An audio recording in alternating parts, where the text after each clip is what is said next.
안녕하세요. 배신의 장미입니다. 오늘의 사연 시작하겠습니다. 결혼하기 전까지 남편은 문제없는 사람처럼 보였습니다. 그는 작은 중소기업에서 성실하게 일하는 사람이었고, 비록 대기업에 다니거나 많은 재산을 가진 건 아니었지만, 자신의 삶을 사랑할 줄 아는 사람이었습니다. 저는 그저 평범하게 살고 싶어요. 소박하더라도 서로 아껴주고 이해하면서 사는 게 가장 행복한 삶 아닐까요? 그 말이 참 따뜻하게 들렸습니다. 남편은 늘 현실적이고 성실하며 책임감 있는 사람처럼 보였습니다. 지인의 소개로 처음 만났을 때 우리는 서로에게 빠르게 호감을 가졌습니다. 남편은 유머 감각이 있었고 저를 편하게 해주는 사람이었습니다. 데이트를 하면 가끔은 배려심 넘치는 행동들로 제가 얼마나 좋은 사람을 만났는지 실감하게 되었죠. 제가 힘든 일이 있을 때면 그는 늘 따뜻한 말로 위로해 주었고, 서로 바쁠 땐 서운함을 표현하기보다 이해하려 했습니다. 우리의 연애는 특별할 것 없는 평범하고 소박한 연애였지만 그 자체로 충분히 행복했습니다. 저는 남편을 정말 사랑했습니다. 그는 제게 꽤나 괜찮은 사람처럼 보였기 때문이죠. 저는 결혼 전부터 한 식품회사에서 일을 하고 있었습니다. 이 직장은 제게 단순한 생계수단이 아니었죠. 저는 이 일을 통해 제가 하는 일이 사람들에게 영향을 미친다는 보람을 느끼고 있었습니다. 새로운 식품 개발에 참여할 때마다 제품이 시장에 출시되었을 때의 성취감은 어떤 말로도 표현하기 어려울 정도였습니다.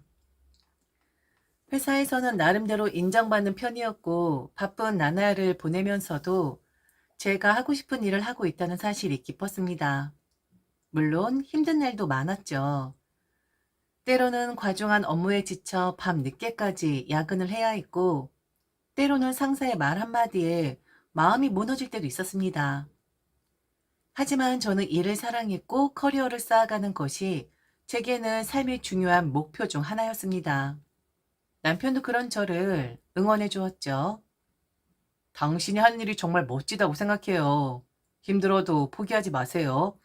당신은 충분히 능력 있는 사람이니까 언젠가 꼭 더 좋은 자리로 올라갈 거예요.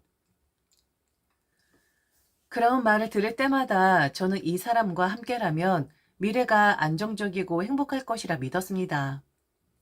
우리는 서로를 존중하고 응원하는 관계라 생각했죠. 그러나 결혼을 하고 나니 제 콩깍지가 벗겨지는 데에는 그렇게 오랜 시간이 걸리지 않았습니다. 결혼한 지 1년이 지났을 무렵 남편은 어느 날 갑자기 자신이 다니던 회사를 그만두었다고 말했습니다. 아무런 예고도 없이 저와 상의 한마디 없이 내린 결정이었죠. 솔직히 말해 처음엔 너무 당황스러웠습니다. 아무리 자신의 직장이라고 해도 자신의 직장을 그만두는 문제는 서로 충분히 논의해야 하는 것이 아닐까요? 그런데 남편은 이미 퇴사를 한 뒤에야 저에게 그 사실을 알렸습니다. 나 회사 그만뒀어. 마치 아무렇지 않은 듯 가벼운 목소리로 내뱉는 그 말에 저는 순간 머릿속이 하얘졌죠. 뭐라고? 그만뒀다고? 더 이상 다니기 힘들 것 같아서. 저는 남편이 갑자기 이런 결정을 내린 이유가 궁금했습니다. 회사의 사정이 어려워졌던 걸까? 아니면 직장 내에서 뭔가 문제가 생긴 걸까? 하지만 남편의 대답은 제 예상과는 전혀 다른 것이었습니다. 솔직히 말하면 당신이랑 너무 비교가 돼서 그래. 나랑 비교가 된다고? 당신은 회사에서 인정받고 승승장구하는데 나는 그저 그런 자리에서 하루하루를 보내는 것 같더라고. 결혼 후 저는 회사에서 점점 더 인정받았고 프로젝트를 맡거나 승진의 기회가 찾아오는 등 커리어 면에서 계속 성장하고 있었습니다. 그런데 남편은 그 반대였죠. 회사의 성장 가능성도 적었고 자신이 이대로 살아가도 괜찮을지 고민이 많았다고 했습니다. 남편은 퇴사를 결심하기 전 오랫동안 자신의 미래에 대해 고민했다고 했습니다. 그는 단순히 일을 그만두고 쉬고 싶었던 것이 아니었습니다. 앞으로 어떤 일을 하고 싶은지, 어떤 방향으로 커리어를 쌓을 것인지 스스로 깊이 고민했다고 했습니다. 그리고 내린 결론이 바로 대학원 진학이었습니다. 나 공부를 해보고 싶어. 경영을 제대로 배워보고 싶어. 남편은 경영학을 전공하지 않았지만 회사에서 일하면서 경영과 관련된 부분에 점점 더 관심이 생겼다고 했습니다.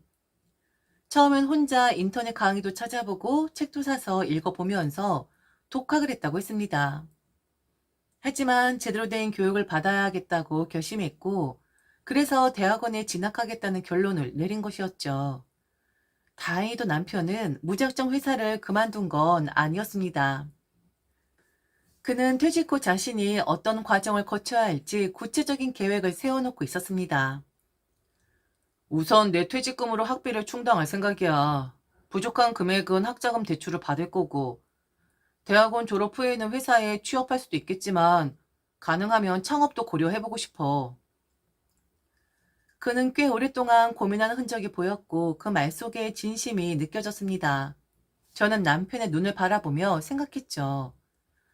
결혼 전 제가 꿈을 쫓아가는 것을 응원해 주었던 사람이 바로 남편이었습니다. 그리고 이제는 그가 새로운 꿈을 향해 도전하고 싶어 하는 순간이었습니다. 그렇다면 이번엔 제가 그를 응원해 주어야 하지 않을까요? 그는 분명히 쉽게 내린 결정이 아닐 것이었습니다. 그리고 자신의 커리어를 위해 진지하게 고민한 결과일 겁니다. 그래서 저는 결심했죠. 남편의 꿈을 응원하기로. 남편이 대학원에 입학한 후 저는 처음에는 그를 진심으로 응원했습니다. 남편이 회사를 그만두고 새로운 목표를 향해 도전하고 싶다고 했을 때 저는 그의 용기를 존중했고 기꺼이 그가 공부에 집중할 수 있도록 지원했습니다. 하지만 대학원 생활은 생각보다 쉽지 않았습니다. 처음 몇 개월 동안 남편은 열심히 공부하는 듯 보였습니다. 강의도 빠짐없이 듣고 팀 프로젝트도 적극적으로 참여하는 모습이었죠. 그러나 그 열정은 오래가지 않았습니다. 몇 개월이 지나자 남편은 어느 순간부터 수업을 빠지기 시작했습니다. 요즘 수업 어때? 제가 조심스럽게 물으면 남편은 대충 둘러대곤 했죠. 뭐 별거 없어. 교수님도 재미없고 강의도 형식적이야. 솔직히 책 읽고 독학하는 게 더 도움되는 것 같아. 그러더니 결국 휴학을 신청했습니다. 처음엔 이번 학기는 쉬면서 좀 더 깊이 고민해 보려 한다라는 이유였습니다. 그래서 저는 그래, 새로운 길을 찾으려면 충분한 고민이 필요하겠지 라고 생각하며 이해하려 했습니다. 하지만 문제는 이게 한 번으로 끝나지 않았다는 것이었습니다. 한 학기 휴학이 두 학기로 되고 결국 남편은 휴학을 밥 먹듯이 하게 되었습니다. 당신 휴학 또 한 거야? 지금 당장 강의 듣는 게 무슨 의미가 있겠어. 어차피 중요한 건 실전 경험이지. 이론만 배워서는 소용없다고. 남편은 대학원에 들어가기 전 배우고 싶다, 경영을 제대로 공부하고 싶다 라고 말했습니다. 하지만 점점 남편의 관심사는 공부가 아닌 사람으로 바뀌어 갔습니다. 우리 동기들 중에 진짜 대단한 사람들 많아. 정치권이랑 연결된 사람도 있고 부모님이 기업 운영하는 애들도 있더라고. 점점 그는 공부보다는 인맥 쌓기에만 관심을 가지기 시작했습니다. 강의는 빠지면서도 동기들과의 술자리나 모임은 절대 빠지지 않았죠. 처음엔 그래, 좋은 사람들과 관계를 맺는 것도 중요한 일이니까 라고 이해하려 했습니다. 하지만 시간이 지날수록 남편의 태도는 점점 더 이상해졌습니다. 그는 점점 더 허황된 이야기를 하기 시작했죠. 어느 날부터 남편은 자꾸 대학원 동기들의 대단함을 얘기했습니다.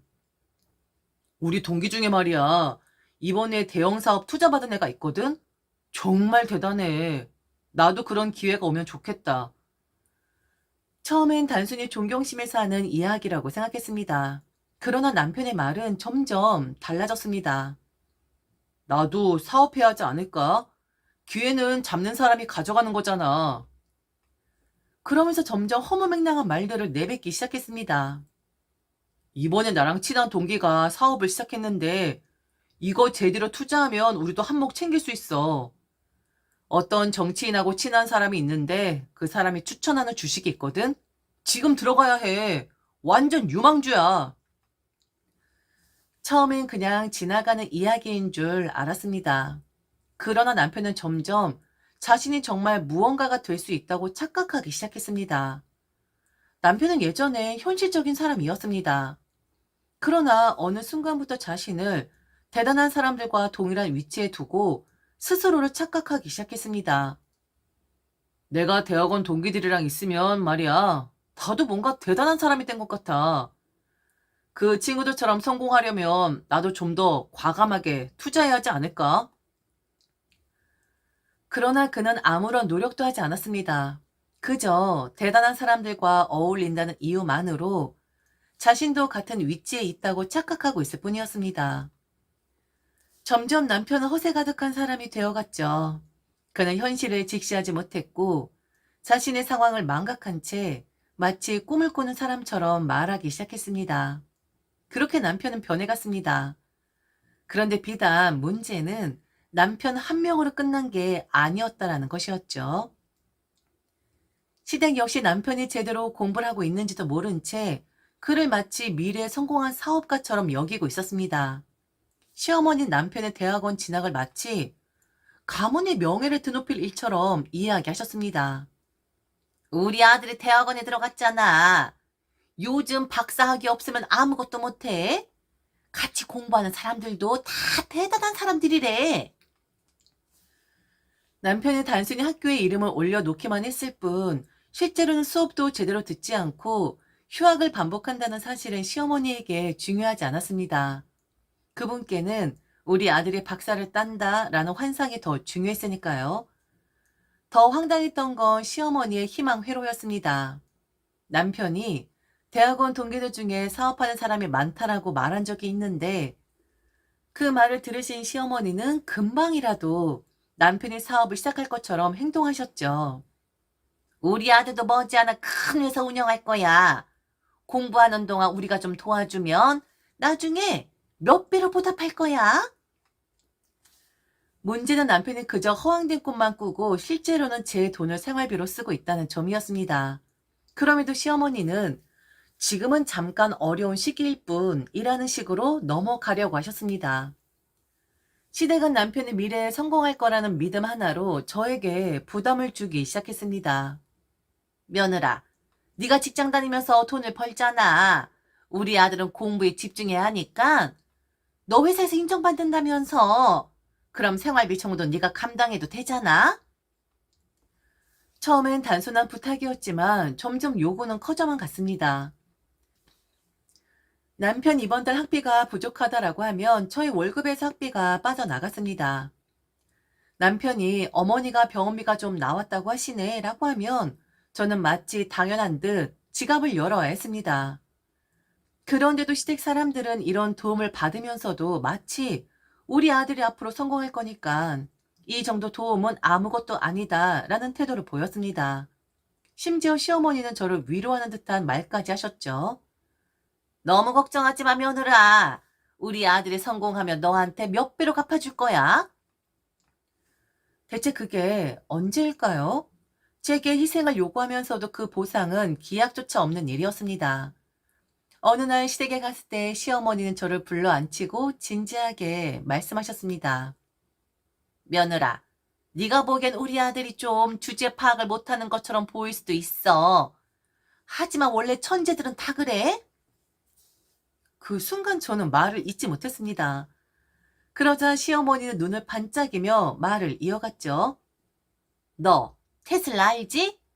에디슨도 어릴 때 학교에서 문제아 취급받았대. 그런데 결국엔 대단한 사람이 됐잖아.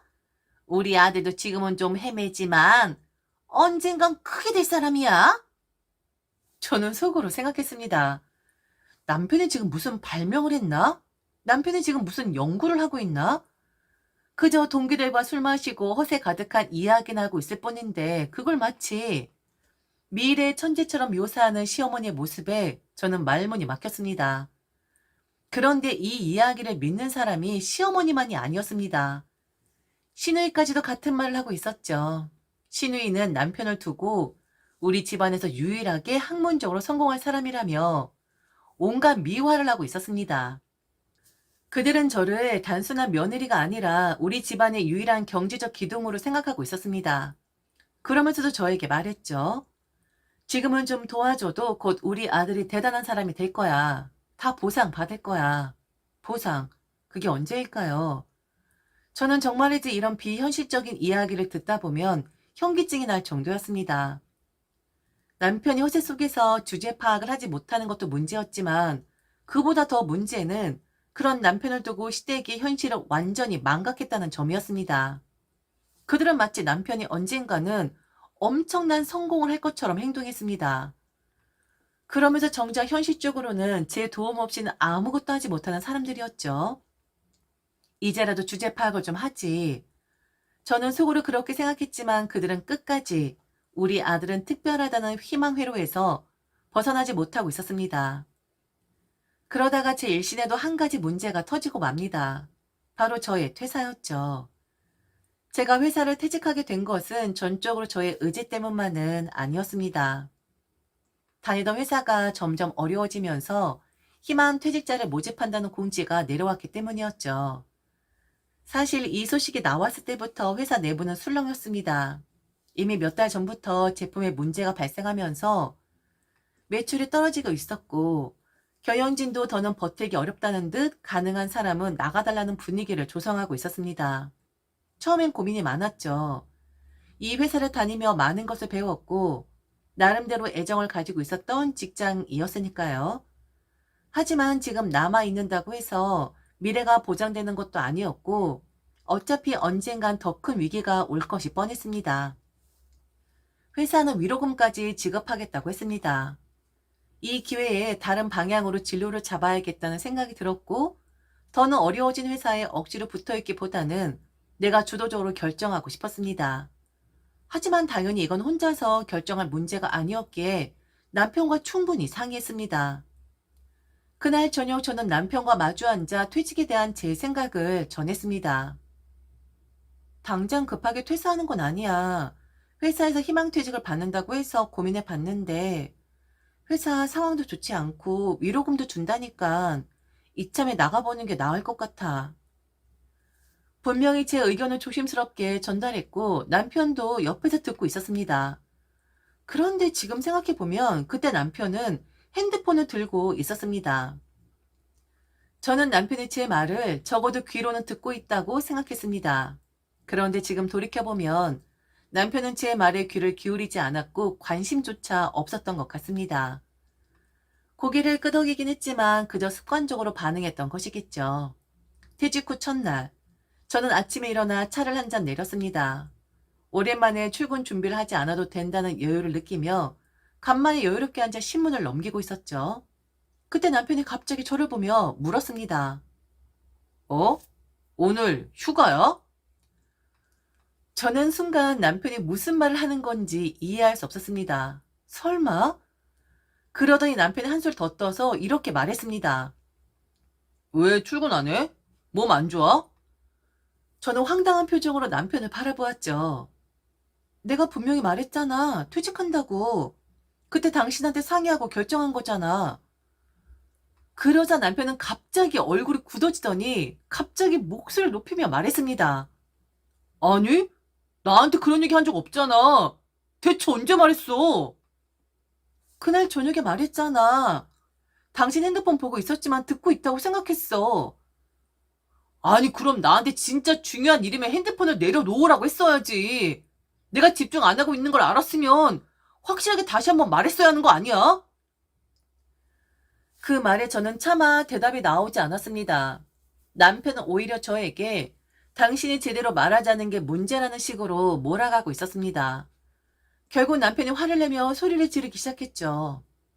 당신이 퇴사한 걸 내가 몰랐다는 게 말이 돼? 그런 중요한 결정이면 몇 번이고 다시 확실하게 말했어야지. 그러니까 당신은 내가 말했어도 듣지 않았다는 거네? 그리고 지금 내가 퇴직한 게 마음에 안 드니까 그걸 내 탓으로 돌리는 거고? 아니, 퇴직을 했으면 그 이후 계획도 있어야 할 거 아니야. 그럼 이제 어떻게 할 건데? 뭐 할 거야? 그 말이 더 황당했습니다. 저는 남편과 상의하고 분명히 계획을 가지고 퇴직을 결정했는데 남편은 지금 처음 듣는 이야기인 것처럼 반응하고 있었습니다. 남편이 대단한 사람이 척하면서 내가 대학원에서 배운 것들을 바탕으로 곧 사업을 할 거야 라고 말하는 모습도 짜증이 났지만 정작 제 인생의 중요한 결정을 나 몰랐는데? 라고 반응하는 남편의 태도에 저는 더 이상 아무 기대도 하지 말아야겠다고 결심하게 되었습니다. 이 사람에게 내 미래를 이야기해봐야 소용이 없구나. 내가 힘들어도 이 사람은 절대 내 편이 되어주지 않겠구나. 제가 회사를 퇴사했다는 소식은 금세 시댁에도 전해졌습니다. 남편이 시어머니에게 이야기를 했는지 아니면 시어머니가 늘 하던 대로 내 아들이 어떤 생활을 하고 있나 라며 일일이 캐물어 알게 되었는지도 모르겠습니다. 어쨌든 시어머니는 퇴직 소식을 듣자마자 저에게 전화를 걸어 한마디의 위로나 걱정도 없이 다그치듯이 물었습니다. 어쩔 거니? 저는 순간 뭐가 어쩌자는 건가 싶어 잠시 말을 잇지 못했습니다. 그러자 시어머니는 더 강한 어조로 몰아붙였습니다. 일바로 구할 거야? 아니면 그냥 빈둥거릴 거야? 그 말투에는 전혀 걱정도 위로도 없었습니다. 마치 제가 일도 못 잡고 빈둥거리는 한심한 사람이라고 된 듯한 말투였습니다. 시어머니는 제 말을 듣지도 않고 일방적으로 몰아붙이기 시작했습니다. 절대 생활비 끊지 마. 너 지금 쉬겠다고? 네가 쉴 생각을 하면 되겠어? 우리 아들 공부하는데 부담 주면 안 되니까 어서 빨리 다시 일 시작해. 저는 순간 너무 황당해서 말문이 막혔습니다. 제 돈으로 생활하면서 제 돈으로 남편 공부를 지원하면서 이제는 쉬는 것조차 용납되지 않는다는 말을 듣고 있었던 겁니다. 어머니, 지금은 저도 조금 정리할 시간이 필요해요. 그러자 시어머니는 비웃듯이 웃으며 완전히 어이없는 말을 내뱉었습니다. 그래? 그럼 오늘 할 일 생겼네. 네 시누이집 청소해놔. 파리도 미끄러질 만큼 매끈매끈하게. 네? 네 시누이집 청소하라고. 오늘 시간 되잖아? 일도 안 가니까? 회사 잘렸다면서. 아이고 참네. 그럼 며느리 자리라도 지켜야지. 회사에서도 잘리고 며느리 자리에서도 잘리고 싶지 않으면 오늘 하루 깨끗하게 청소해놔라. 그 순간 저는 도저히 참을 수가 없었습니다. 회사 잘린 사람한테 집 청소나 하라고요? 며느리 자리 지키려면 시누이 집 청소부터 하라는 말씀이세요? 시어머니 한치의 망설임도 없이 대답했습니다. 그래, 우리 아들 공부하는 동안은 너도 가만히 놀면 안 되지. 집안일이라도 하면서 보탬이 돼야 할 거 아니야?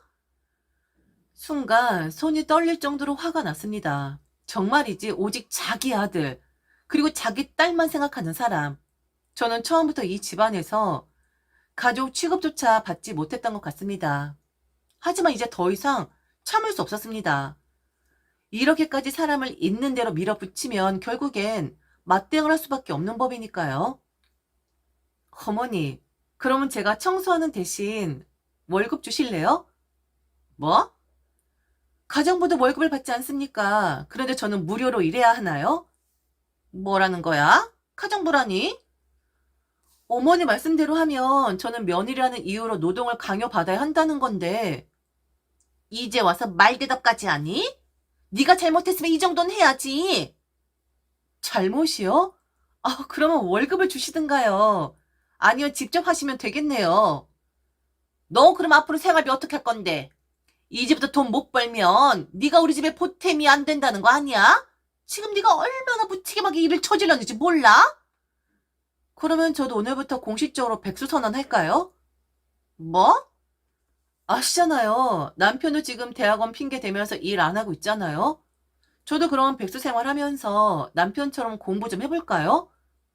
그게 무슨 말이야? 너까지 일 안 하면 생활비는 어떻게 할 거냐고. 당신 아들은 펑펑 놀면서 공부 타령만 하고 있는데 저한테 이렇게 몰아붙이기만 하시네요. 공부 같은 소리 하시네요. 주제 파악을 해야 하지 않겠어요? 그런데 저는요. 잠깐 좀 정리를 하겠다고 하는데 그것조차 용납이 안 된다고요? 내가 잘못을 한 거라고요? 지금도 어른한테 따지는 거야? 미끄러지게 청소해 놓으라고 하셨죠? 아니요, 청소 대신 당신 아들을 미끄러지게 만들어 드릴게요.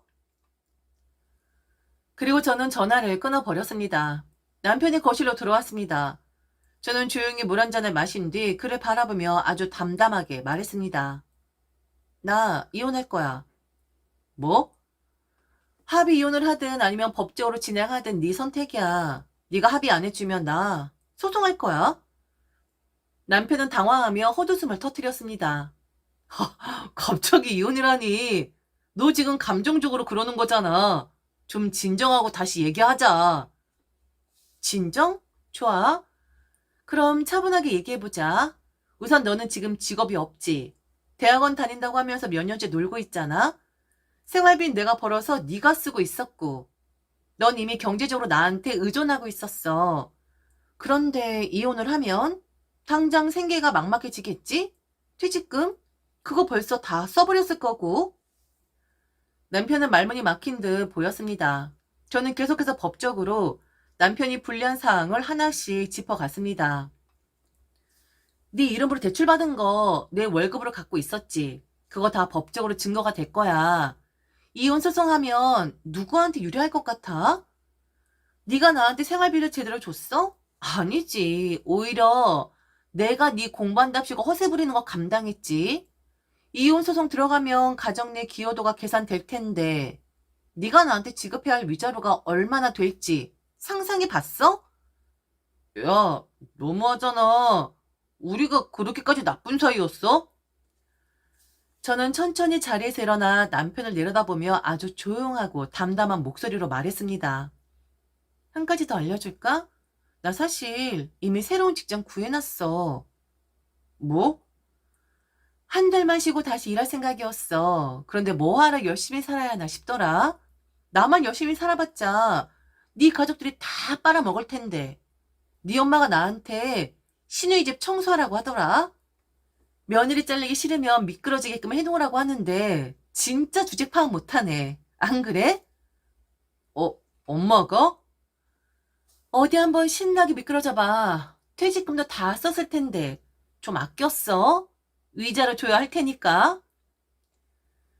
남편의 얼굴이 새하얗게 질렸습니다. 저는 마지막으로 가방을 챙기고 집을 나섰습니다. 이제 더 이상 이 집에 남아있을 이유가 없었습니다. 이혼 소송은 예상했던 대로 제게 절대적으로 유리하게 진행되었습니다. 애초에 남편은 법적으로도 현실적으로도 불리한 입장이었으니까요. 그런데 그제서야 시어머니가 제게 연락을 해왔습니다.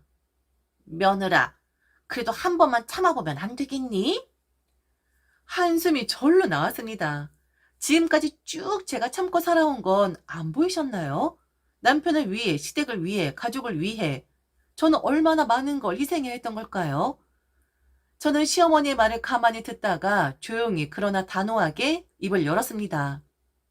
도대체 언제까지 참아야 하나요? 살이 나올 때까지 참아야 하나요?